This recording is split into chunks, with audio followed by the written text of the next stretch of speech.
live, and I'm going to try to adjust this just a little bit because the lighting is a little off. See here, hopefully you can see me.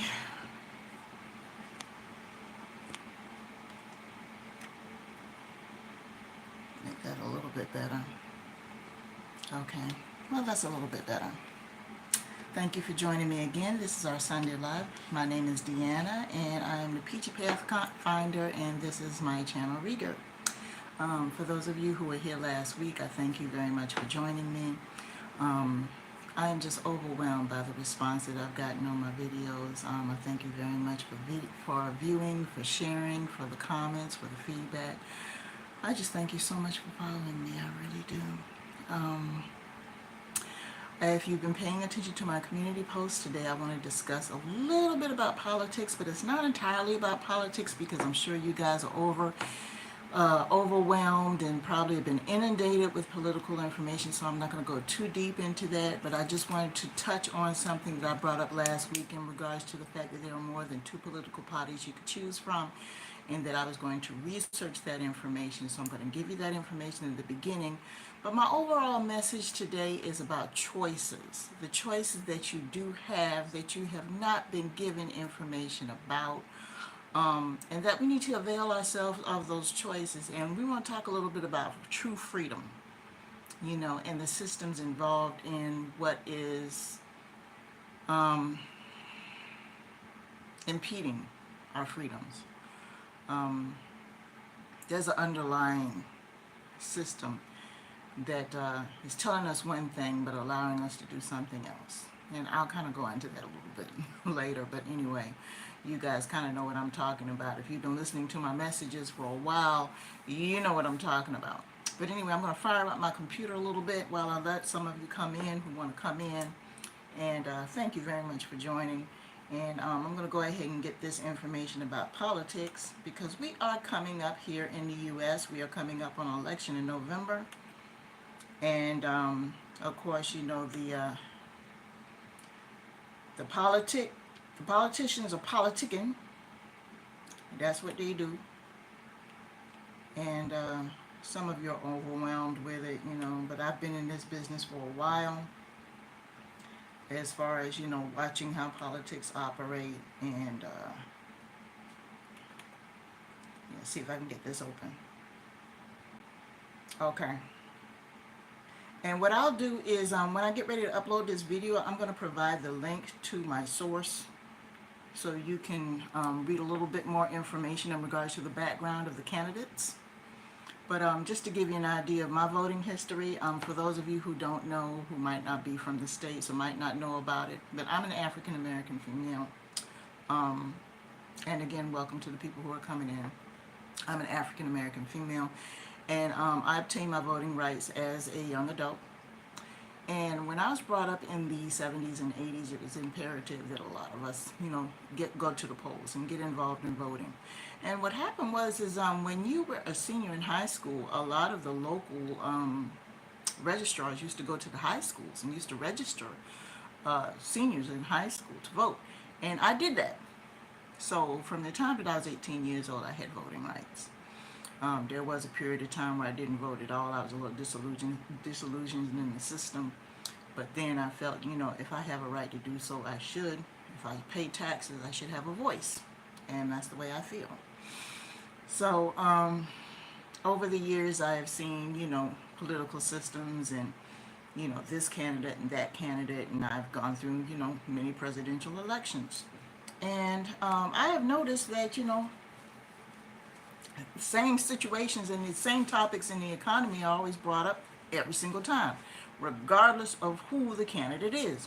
It's always the economy, and it is always, you know, immigration and the drug war, you know, that type of thing, throughout the time that I have voted. And I'm 55 years old now.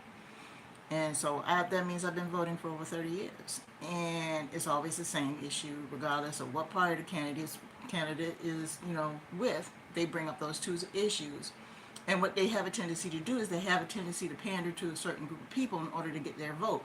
So they do their research, they check the demographics to see, you know, how many people are voting in a certain demographic.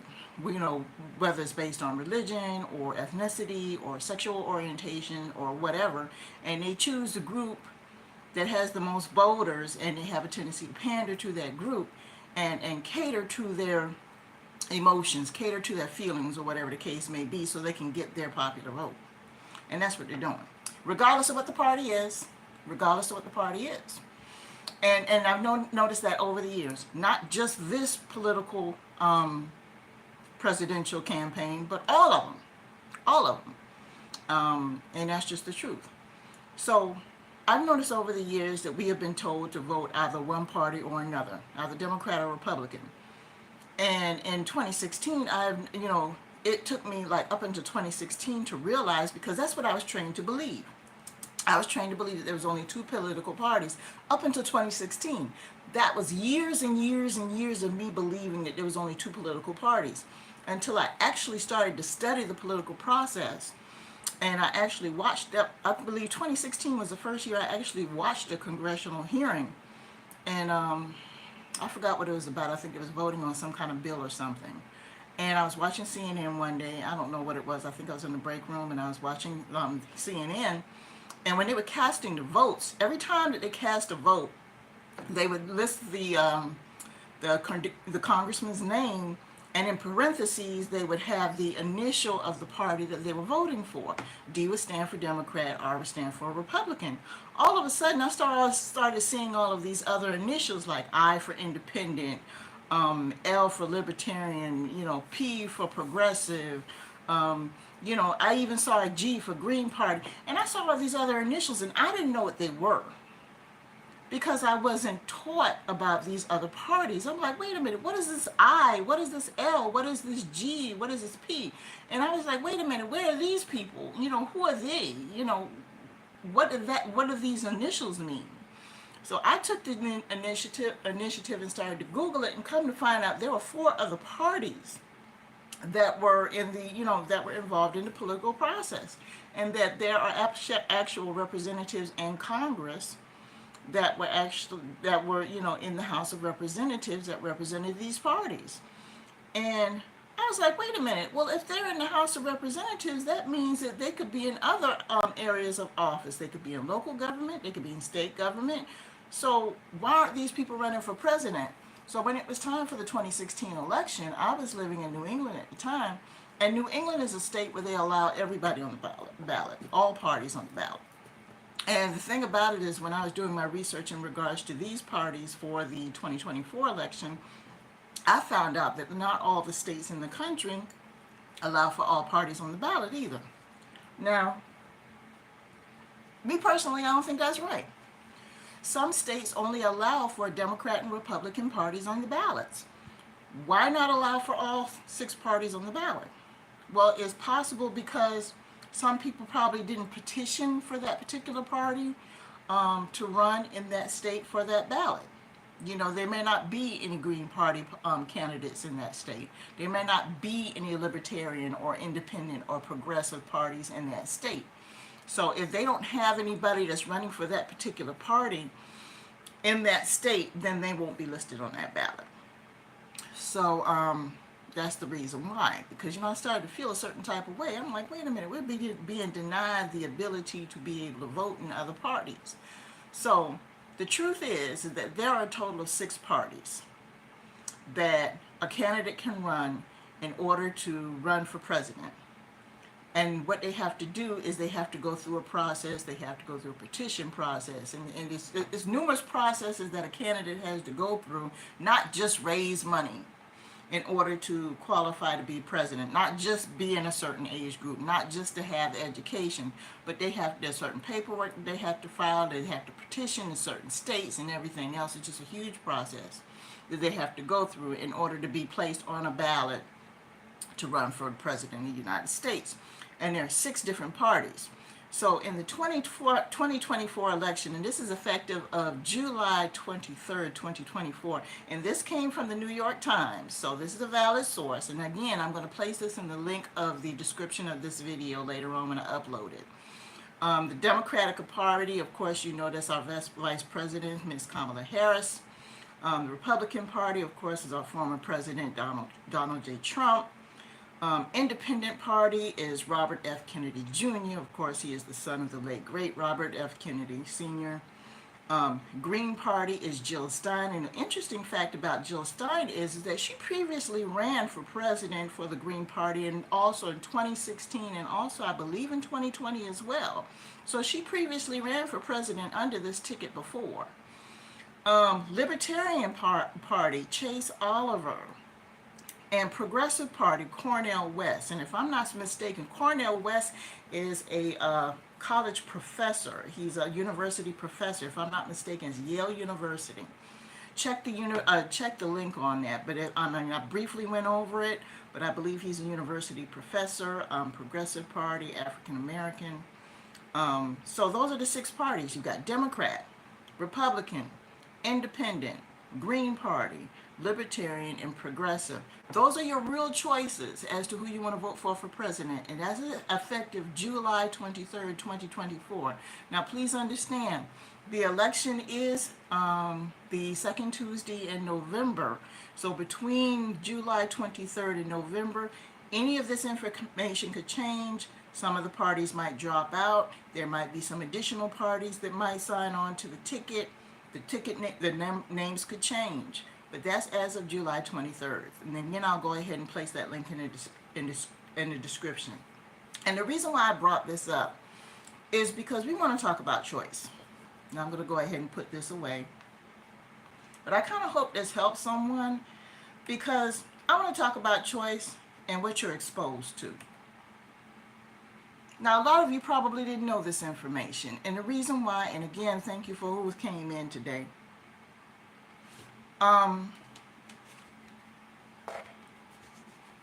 What you're exposed to is not necessarily what's out there. Okay? For those of you who don't know, I have a media background as far as my parents and members of my family. They're in media. My brother's in media. He's a radio broadcaster. My father was a radio broadcaster. And other members of my family, they were involved in media. I had a cousin that was involved in local television, and, back home in Savannah. So I was exposed as a child dealing with media broadcasting. And to put it in basic terms, have you ever heard of the term called the cutting room floor when they refer to film and television? The cutting room floor is basically, in layman's terms, it's an editing process. And basically what you do is when you get the footage of an event or a film or a TV show or anything like that, it has to go through what is called the editing process. They go ahead and take what they feel is necessary that's going to appeal to the audience, and then they go ahead and they just cut out what is not necessary, and what is not necessary goes on the floor, the cutting room floor, whatever is discarded. For those of you who are not familiar with the Nielsen rating system, and some of you are probably on the Nielsen rating system without going into too much detail because I don't want to divulge too much. And thank you for those of you who are coming in. I appreciate it. Basically, a lot of TV shows and things, they're on the air based on the Nielsen ratings, because the Nielsen ratings are based on viewership. Just like social media, you have videos, you get views, a lot of videos, that they're put towards the top of the algorithm based on views, they're based on likes, they're based on subscribes, they're based on comments. It's based on people interaction, and TV shows are based on the same thing. So the more interaction you get from the public, the more views, the more comments, the more viewership that you get, the better. So when people do TV shows, any type of news broadcast or anything like that, they have to put out content that they know that's going to appeal to the public so they can get more views, get more viewership, more interaction, more attention to the subject. So sometimes, okay, in a lot of cases, they don't put out every single minute of the footage that has been filmed. Every single news broadcast that you're going to watch, whether it's local news in a town population of 10, or it could be a broadcast that's out to the entire world, if you look at the credits, you're going to see an editor. You're going to see an editor. Okay?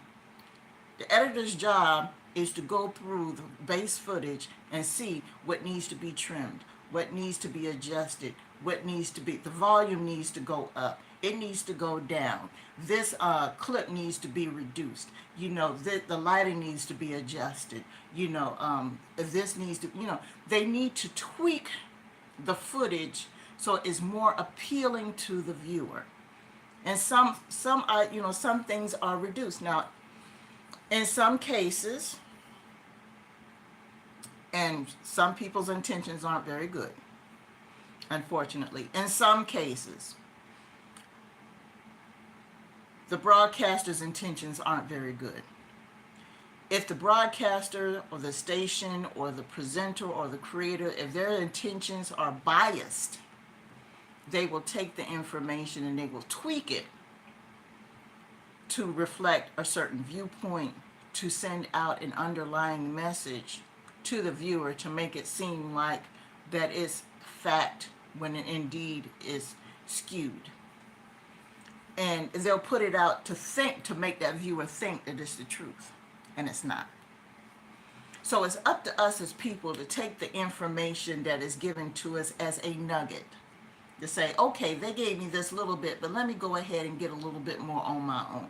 We have to do our own research. We can't take things at face value anymore. We can't. We have to be very careful about the messages that are presented to us, and we have to learn how to start trusting our intuition again. We have to learn how to do that, because you see it on social media all the time. You know, I'm not going to state any particular sites or anything because it's more than one. I see it every day when I chime in and check my pages where somebody's placing some bad information about a celebrity, notorious for doing this, saying that somebody died. I even see YouTube channels, and I'm reporting people at least once a week that's saying that somebody died. They didn't die. And they did this whole 10-minute video. They did this clickbait title saying RIP so-and-so and so. And it's a clickbait title. And then I sit there and I look at the video for the first few minutes. They've got the wrong faces listed.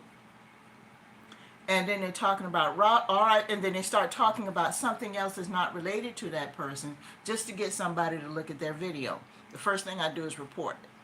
Because it's not fair to creators like me and people who are other people who are trying to create original content, who are trying to do the right thing, follow by the rules and the guidelines to try to get their message out there, to try to help and inform people. And then you've got people that are putting out false information, and they're just sitting up there just doing it just to collect a check. It's not fair. So yes, I'm going to report you. I'm going to report you. I'm going to do it. Don't care. Okay? But so it's the same thing with television as well. Television, radio, podcasts as well. You might have a creator who, they just have nefarious intentions, and that's what they do. So it's up to you. What's what on my tongue? Nothing? There's nothing on my tongue. Okay. I'm sorry if you thought something was on my tongue. I'm looking. Okay. It might be the shadow. I'm sorry about that. But anyway, no, I don't have a tongue ring or anything, Mr. One Guy. Thank you for coming in anyway. But anyway, we are live here, so we're very informal. But anyway, just wanted to let you know that we all have choices. We all have choices here.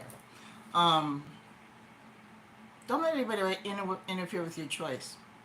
A lot of us are brought up in systems where we feel we have certain choices. And sometimes the people who make us think we have those choices, they do that in an effort to have power over your mindset. Whether it's educational, religious, political, whatever the case may be. To try to curtail your thinking so you won't try to think out the box, where you won't try to learn anything else besides what they have taught you. So you got to be very, very careful. But I kind of hope this helps you out, because even though a lot of us are free physically, And me coming from a background of people who had to deal with physical bondage, and some of you have come from backgrounds of physical bondage, not just my ethnicity, but other ethnicities as well, because there were other races that had to deal with physical bondage as well. I studied my history. Some of us are still mentally enslaved because of traditions and, just certain cultural norms that were taught to us, that we're supposed to do X, Y, Z, da da da da da da da da da da da, and we're supposed to be happy. And we're still not happy because we did everything that was taught to us, but something's missing. And we see other people who are not doing what we're doing, and they're getting what we want. It's because what you're being told is not matching the results. It's not the truth. And you don't want to disrespect who taught you that, but it worked for them during that time. During that time, it worked for them. Sometimes what's being taught to you by the person before, it worked at that time, but it may not work for you right now. It might be good at that time. So you got to use your own discretion. And freedom of speech, it's a good thing.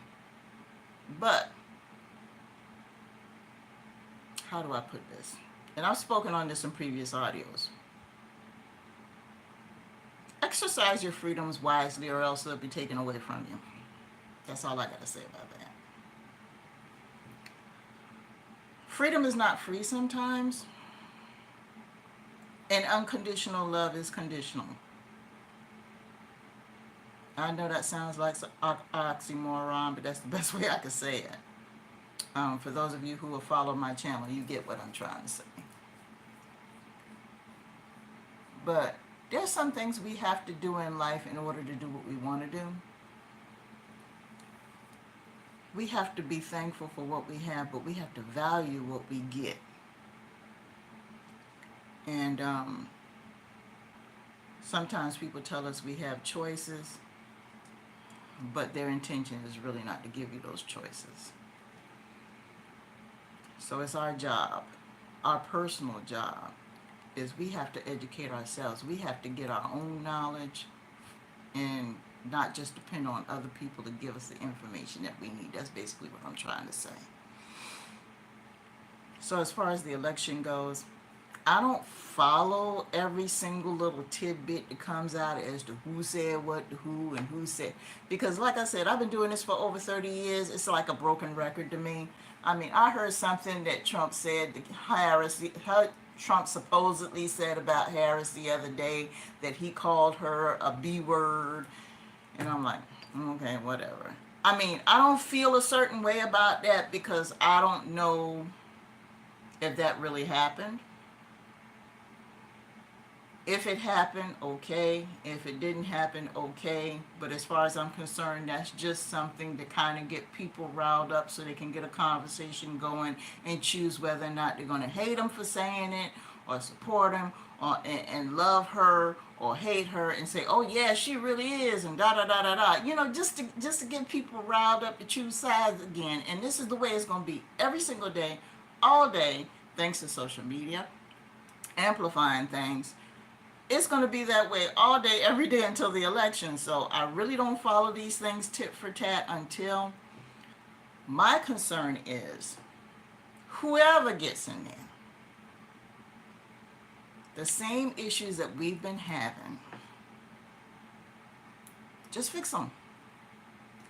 I'm more concerned about issues right now. I've been in this for so long. The cost of living has always been higher than the wage increases for over 30 years. That's always been a problem.